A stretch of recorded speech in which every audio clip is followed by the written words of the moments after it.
brothers, there's no reason for this greed. Please use your tokens, brothers. Buy an ammo crate for the heavy on your team, top up your brother's health before the final round, maybe even donate to the Vaultus Fund, but there's no good reason for this stingy behavior. Stingy siege players, interesting. So this is the points you want to have when you jump into Endless Waves. Now, 2,000 points, I still think that's too many points. If you were at Wave 15 with 2,000 points, you probably didn't spend any points on anything. Now, with that said, if you were looking for Wave 25, that is pretty much what you need to do. Like, I understand the stingy behavior. Like, honestly, they could probably put some points into Guardsmen or just a bot, I guess, or Wave 15, Wave 18, Wave 20, Wave 25, those sort of things.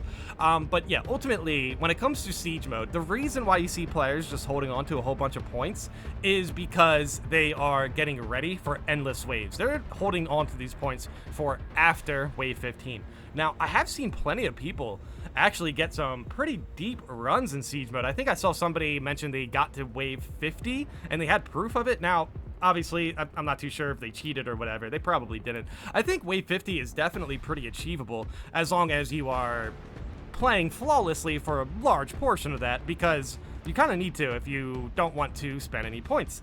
If you get hurt, you got to spend points on stims. If you don't think you have enough DPS, you're spending points on bots. It can definitely start to snowball once you start spending points in Siege mode. So ultimately, the reason there is a reason for this greed. It's because they're aiming for a very deep run. Now, with that said, I can definitely see this being a little bit confusing for some players, because it's like, hey guys, we're at Wave 15 here, why haven't we spent any points? It's because, yeah, they're not too concerned with Wave 15. Now, there are going to be randoms that are concerned with Wave 15. For me, personally, sometimes it's a time thing. The Endless Waves can seriously go for a long time. Waves 16 through 20, I think, can take 30, maybe even an hour long. It can seriously get pretty insane. So, for me, personally, sometimes I'll hold on to what points I can. I'll level up the Guardsmen. I'll do that, at least. I kind of like leveling up the Guardsmen. I think, honestly, it gives you a lot of room to operate outside of Wave 15. And Wave 15, the Guardsmen are not going to stop triple Terminus enemies. Maybe some Guardsmen distracted a Terminus for maybe a second. But ultimately, Guardsmen are pretty tough to have them be relevant in the later waves, especially if the entire map is covered with enemies.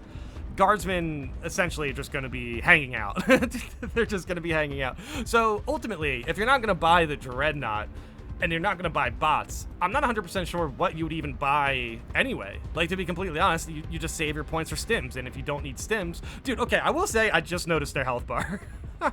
Yeah, nah, this is crazy. 2,000. Hopefully they have a Guardian Relic or something. See, this is good. This is good. You have 2,000 points, but you have the resources necessary. You have 2,000 points, but you do not have the resources necessary. So that is where I'll call that greed. Yeah, I'll call that greed. I'll definitely say if you have 2,000 points, no matter what wave it is, if you're at this low health, you should probably have a Guardian Relic. Probably, especially with 2,000 points. That's crazy. The difference between winning like Wave 25 and losing Wave 25 rarely comes down to, holy cow, we needed a Dreadnought for Wave 25. Sometimes it does, right? But if you're able to push to Wave 25, you're probably already doing a great job fighting enemies without support. But, however, I will point out that if you're really desperate to just win Wave 25 and you want like an auto win button, the Dreadnought is such a fun and good way to do that. Dude, a lot of people kind of hate on the Dreadnought. I don't know why. I think it's very fun. A lot of people hate on the Guardsmen as well.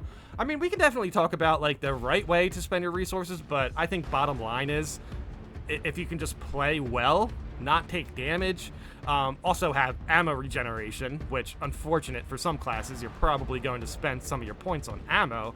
That can definitely hurt your bottom line, essentially. But I will say there is good greed and there's bad greed. I'll say good greed is up here. This dude has a Guardian Relic, he has 2,000 points. That's fine. This is bad greed. 2,000 points, no Guardian Relic. Probably should have a Guardian Relic. Low health, like, this guy survives, this guy does not. So, yeah, this potentially could be the difference between a winning run and a defeat. So yeah, I agree to an extent about the greed situation. It's more about like it's situational.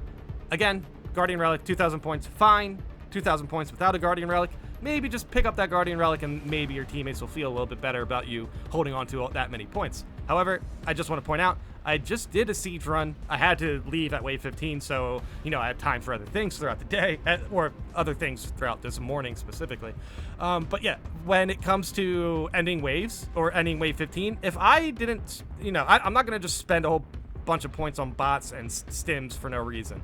If I'm leaving at wave 15 and I have like a handful of points, I'll purposely like kind of chill with spending just because I'm like, hey man, I'm leaving a little bit early, I guess. It's wave 15.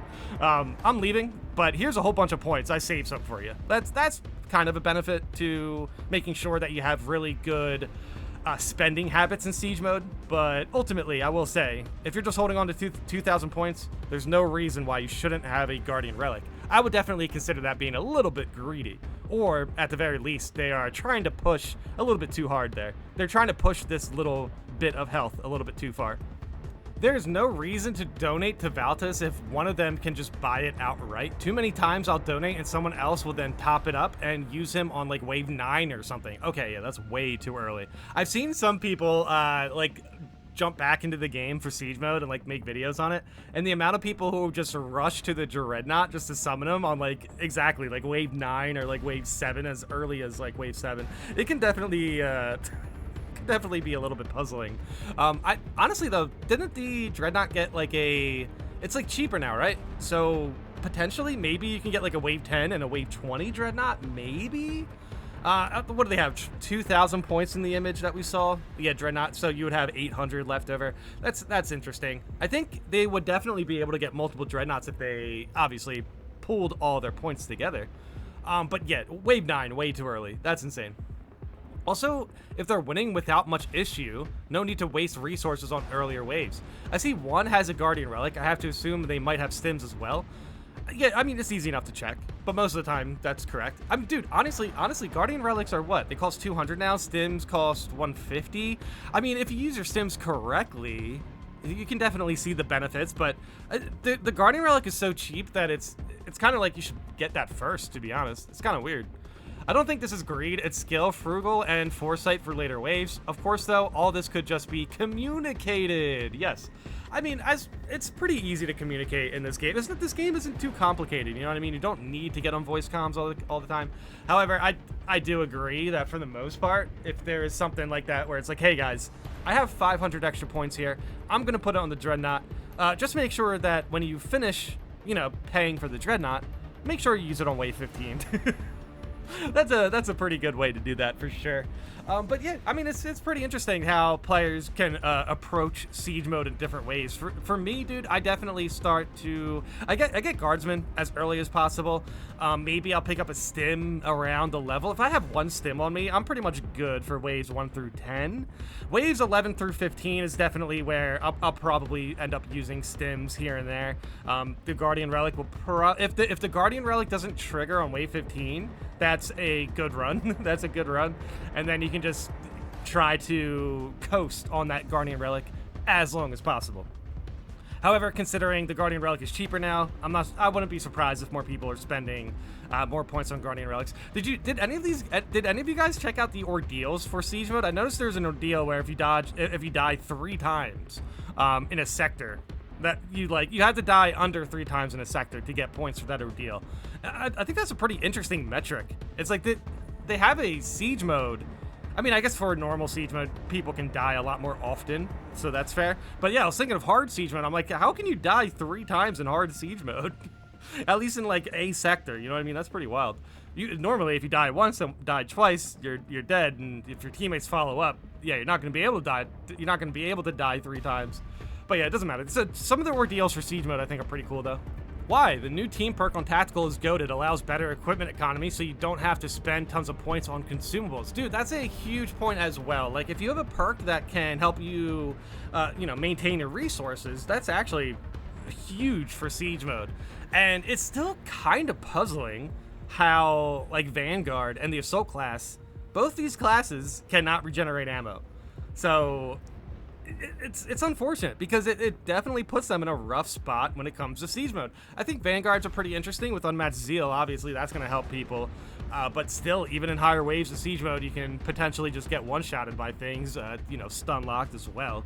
So unmatched zeal might not be aging very well, I think, down the line in siege mode for endless waves. I think overall you'd probably just want some damage or something, right?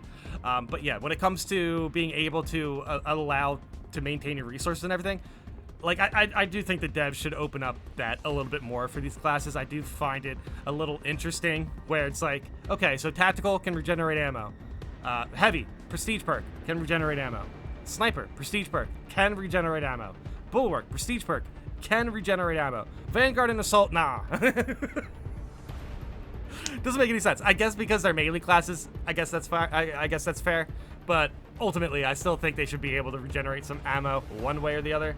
But yeah, heavy sniper are definitely very ammo reliant. So I guess the way the devs look at Vanguard and assault, they're probably thinking, well, they have their melee damage, they should be fine. Grapple is very strong.